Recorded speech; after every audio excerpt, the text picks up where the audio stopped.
ഇന്നത്തെ ഏറ്റവും പുതിയ വീഡിയോയിലേക്ക് ഇവർക്കും സ്വാഗതം. 3 സിനിമകളുടെ കളക്ഷനുമായി ബന്ധപ്പെട്ട റിപ്പോർട്ടുകളാണ് പ്രേക്ഷകരിലേക്ക് എത്തിക്കുന്നത്. ആദ്യത്തേത് വിനീത് ശ്രീനിവാസന്റെ ഒരു ജാതി ജാതകം എന്ന സിനിമയുടെ ഇന്നത്തെ കേരള ട്രാക്കിംഗ് ഒപ്പം തന്നെ എസ്റ്റിമേറ്റ് കളക്ഷനെല്ലാം തന്നെയാണ്. ഇന്നലെ ഇതേ സമയം 18 ലക്ഷത്തിന് മുകളിൽ കേരള ട്രാക്കിംഗ് ഗ്രോസ് വന്ന സിനിമയ്ക്ക് ഇന്ന് 17 ലക്ഷത്തിന് മുകളിലാണ് കേരള ട്രാക്കിംഗ് ഗ്രോസ്.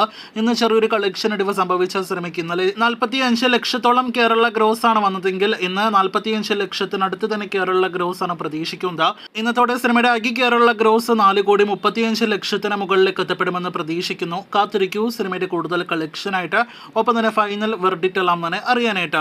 ഒരു ജാതി ജാതകത്തിനോടൊപ്പം തന്നെ ക്ലാഷ് റിലീസായിട്ട് എത്തിയ മറ്റൊരു മലയാളം സിനിമയാണല്ലോ ബേസിൽ ജോസഫിന്റെ പൊന്മാൻ. ഇന്ദുഗോപന്റെ ഒരു നോവലിനെ ആധാരമാക്കി തിയേറ്ററുകളിലേക്ക് എത്തിയ സിനിമയ്ക്കും ഇന്ന് ചെറിയൊരു കളക്ഷൻ ഇടിവ് സംഭവിച്ചിട്ടുണ്ട്. ഇന്നലെ ഇതേ സമയം 25 ലക്ഷത്തിന് മുകളിലാണെങ്കിൽ ഇന്ന് 24 ലക്ഷത്തിൽ പരമാണ് കേരള ട്രാക്കിംഗ് ഗ്രോസ്. ഇന്നലെ 55 ലക്ഷത്തിനടുത്ത് കേരള ഗ്രോസ് ഉണ്ടായിരുന്ന സിനിമയ്ക്ക് ഇന്നും സമാന കളക്ഷൻ പ്രതീക്ഷിക്കുന്നു. ഇന്നത്തോടെ സിനിമയുടെ ആകെ കേരള ഗ്രോസ് 5,50,00,000 എത്തപ്പെടുന്നതാണ്. ഇതിനിടയിൽ സിനിമയുടെ ഇനിയും കാത്തിരിക്കുന്ന വേൾഡ് വൈഡ് കൃത്യമായ കളക്ഷൻ ഫിഗേഴ്സ് വന്നിട്ടില്ല. 10 കോടിയിലേക്ക് സിനിമ എത്തപ്പെട്ടിട്ടുണ്ടാകുമെന്ന് പ്രതീക്ഷിക്കുന്നു. കൃത്യമായ കണക്കിനായിട്ട് കാത്തിരിക്കൂ.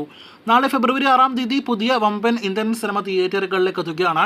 അത് തമിഴിൽ നിന്നും അജിത്ത് നായകനെ എത്തുന്ന മകിഴ് തിരുമേനി സംവിധാനം ചെയ്യുന്ന വിടാമുയർച്ചി എന്ന സിനിമയാണ്. അജിത്ത് സിനിമകൾക്ക് കാര്യമായ പ്രൊമോഷൻ ഇല്ലാന്ന് പ്രേക്ഷകർക്ക് അറിവുള്ളതാണല്ലോ. ലൈക്ക പ്രൊഡക്ഷൻസ് നിർമ്മിക്കുന്ന സിനിമ ഒരു പ്രൊമോഷൻ ഇല്ലാതെ തിയേറ്ററുകളിലേക്ക് എത്തിയിട്ട് പോലും സിനിമയ്ക്ക് വലിയൊരു പ്രീസെൽ കളക്ഷനാണ് വന്നിരിക്കുന്നത്.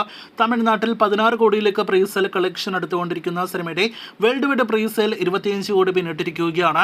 നിലവിലെ സിനിമയുടെ ഫൈനൽ പ്രീസെൽ കളക്ഷൻ ലക്ഷ്യം 30 കോടിയോളം രൂപയാണ്. അതിലേക്ക് ഇന്ന് രാത്രിയോടെ സിനിമ എത്തപ്പെടുമെന്ന് തന്നെ പ്രതീക്ഷിക്കാം. നാളെ അതിരാവിലെ കേരളത്തിൽ 7 മണിക്കാണ് ഷോ ആരംഭിക്കുന്നത്. തമിഴ്നാടിന് മുന്നേ സിനിമയുടെ ആദ്യ പ്രദർശനം ഇന്ത്യയിൽ ആരംഭിക്കുന്നത് കർണാടകത്തിന് ശേഷം കേരളത്തിലാണ്. അതേസമയം തമിഴ്നാട്ടിൽ 9 മണിയോടെ മാത്രമേ രാവിലെ ഷോ ആരംഭിക്കുകയുള്ളൂ. എന്തായാലും വിടാമുയർച്ചി എന്ന സിനിമയുടെ നാളെ വരാനിരിക്കുന്ന ആദ്യ പ്രതികരണങ്ങൾ കേട്ട് പ്രേക്ഷകർ കാത്തിരിക്കൂ.